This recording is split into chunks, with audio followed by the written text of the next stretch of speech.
Ama kim karısını çok seviyor? Kim arkasını çok seviyor? Kim kardeşini seviyor? O kimi? Sen.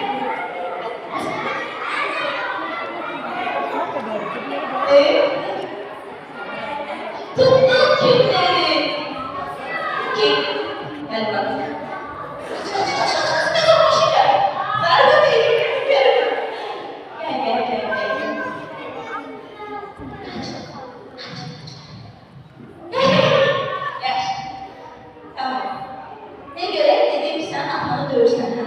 Yok. Ama ben dedim. Yok. Yaxşı, dostlar cəzamını belə. Senin desin, mahum olsun yoxsa rəqsə.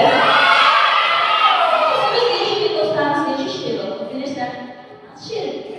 Keçini. Keçin. Keçini oxşadırlar mənə. İndi bax mənə gələcəksən. Ha. Ay vay, yaxşı ne?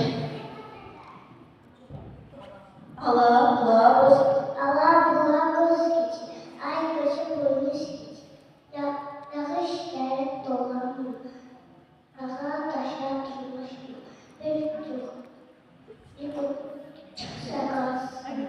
Sen neden sanırım? Çoban gözlerine daha iki Bəs yaxşı, sən bu qabağına bir çıxsa nə yiyərsən? Yiyərsən? Qaçarsan? Ha.